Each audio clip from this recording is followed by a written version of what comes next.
What's up guys, my name is Josh, welcome back to another video. In this video we're going to be talking about the most recent balance changes with inside the game, and I'm so happy that they finally released the changes. They're not officially released in game, but they have released the cards that they're going to be touching, buffing and nerfing.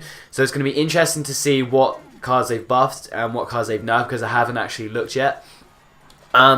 And it will also be interesting to see what card, just in comparison to the cards that I felt that they needed to buff or nerf. So it's going to be fun to see what they're going to touch upon. Also, they just announced the fact that Clan Wars are coming into the next update, which is huge news. I think this will really, kind of reinvent the game almost. It will bring a lot of players back, because a lot of people only played for the clan experience. So a lot of people can now come back and play. Just play Clan Wars, or if they just play ladder, or they just play this. Now there's another area of the game where people can come back and they can focus specifically on, like they have in Clash of Clans. I know so many people that just focus on Clan Wars, myself included. I actually only play Clan Wars in Clash of Clans. So I'm so excited for them to be bringing it to Clash Royale. I just think it makes sense for them. It makes sense for them business-wise. In all aspects of the game, it makes sense for them. And I'm so excited about the update. Nobody officially knows when it's coming out, but the balance changes are live in 3 days of recording this. I'm recording this on Saturday the 21st of April. So the balance changes actually go live on the Tuesday the 24th. So most of the community are just assuming that it's going to come out, the update will come out same day, and that makes sense. Why release two different things on 2 different days? You may as well kind of pile it all into one, so it's this huge update, so you get the update and you get the balance changes. Anyway, that's enough of me talking. I'm sure everyone who's watching this video is super hyped for the update, just as I am. And let's go ahead and jump into the balance changes and see what they changed.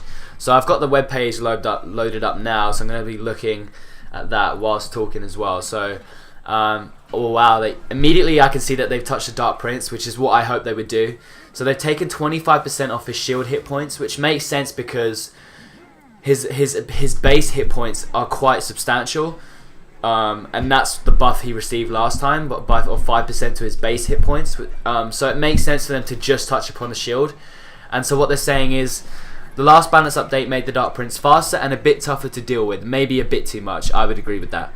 With reduced shield hit points, it will require less damage to knock off the Dark Prince's shield, allowing for faster counterplays against him. That makes total sense in my opinion. I'm pretty sure the log can take out the Dark Prince shield now, so you won't have to now. If a double prince is coming at you, you know that if you log the princes, it will at least take out the Dark Prince shield, which is nice to know, because beforehand it didn't, so you'd have to use multiple other cards. So I think that makes sense, and it won't kill the card. We'll still see the Dark Prince around, which is nice, because I actually really like the Dark Prince. I think he's a super unique card, and I don't want to see him disappear. So I'm glad that they just.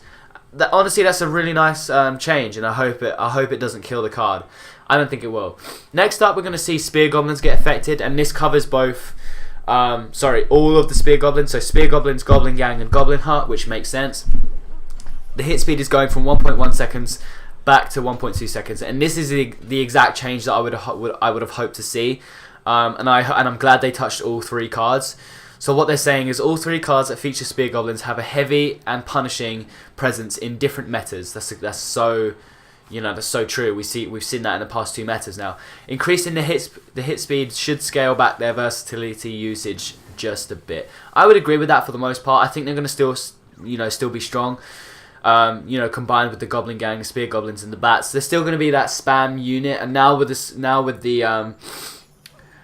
Spear Goblins going to 1.2 seconds, I don't think that it's going to change them that much. I think they're going to be obviously weaker, because they can't hit as fast, but I still think they're going to be so prevalent within the meta. Anyway, let's move on quite quickly, because there's quite a lot to cover here. Next up, we got a really interesting card that I'm glad that they're touching upon, which is the Barbarian Barrel, and that's the newest card with inside the game, changing the range from 6.5 to 7. And they say our barrel-loving barbarian hasn't quite found his place within the arena yet. I would agree with that. Increasing the range makes him a bit more reliable at hitting targets, and also brings the brave barbarian closer to towers. If a tower is down, however, he'll now be able to reach the king, providing better opportunities to secure 3 crowns. Not really sure if I like the change. I think, they should have possibly done a little bit more. 0.5 of a tile range isn't that much, and I just think, you know, why would I pick the Barbarian Barrel over the Log? You know, they do the exact same thing, apart from the Log hits the tower, has a bigger range and can hit, you know, princesses and different things like that quite, you know, from a further distance. So for me, I'm just going to stick to the Log still, unless it's OP, and then I'll try it out, but I don't think that's going to be a top card in the meta. Next up, we see the Knight. He's going to get a little bit of love. Going to get hit points plus 3%, which makes sense. You know, it just gives him back his last nerf, and now he can compete with the Ice Golem, because in the small tank range, the Ice Golem is the only card that's, you know, the only small tank that's kind of viable, because it costs 2 elixir, it's so cheap, and you can cycle it so quickly. So I think this 3% hit points will kind of bring the Knight back up to where it should be. This next one is probably my favourite one of the entire changes, and it's going to be the Dark Goblin. I've been wanting a Dark Goblin buff since the card came out over a year and a half ago. So I'm so excited to see this, and it's only a small change, but I think it will do all the, you know, I think it will make bait incredibly strong, because the Dark Goblin's so good if you know how to use him. And so what they've done is they've increased his damage by 3%, and that's actually what I said in my balance change video about the Dark Goblin. So what they're saying is the Dark Goblin's unique and fast-paced gameplay has struggled to find a solid place within different metas. I would agree with that. However, now that he exclusively chews Double Trouble Gum, he's able to blow darts a bit harder, dealing more damage and even two-shotting minions. That is incredible, and that makes sense. So it stops them from nerfing the minions because they're so strong, and then it allows them to buff the Dark Goblin, which then counters the minions easier. So I love this change. Cannot wait to use the Dark Goblin with that little bit extra damage. You know, it's not too much, it's only 3%, but I think it will make so much difference, and I'm so happy to finally see the Dark Goblin get a buff. Next up, we got the Ice Spirit, and it's going to catch a nerf. I think this is the first nerf it's received. If I'm not wrong, please correct me. It's going to have an area damage of minus 4%, and then a freeze duration from 1.5 seconds to 1 second. Now, this is quite a significant nerf, in my opinion, but they had to do it because of its cost and because of its psychability. I think that it just offered way too much value for 1 elixir, in my opinion. Next up, we got the Skeleton Barrel, and it's going to go from skeleton count 6 to 7, and again, this is exactly what I thought they should have done. I think they nerfed it too hard in the previous update, and now they've kind of put it back up there a little bit. Not really much more to say about that. That's exactly what I wanted to see from them. So let's go ahead and move on to the next one, and that will be the Lightning. I didn't actually expect to see this. I'm kind of surprised that they did this. I'm glad that they've done it, but I'm just surprised. So they've put the radius from 3 to 3.5, which is what it used to be. And what they're saying is Lightning has seen multiple adjustments, reduce radius, reduce damage, and reduce crown tower damage. This little increase in radius should help make Lightning a viable choice for battle again. I agree with that. I think nobody used Lightning in this meta and the previous meta, so hopefully we will see a little bit of Lightning in this meta. Hopefully it doesn't become OP, we'll see. I'm not really too sure, but I don't think it will, because it kind of connects to this next nerf that they have in store for us, and it's the Tornado.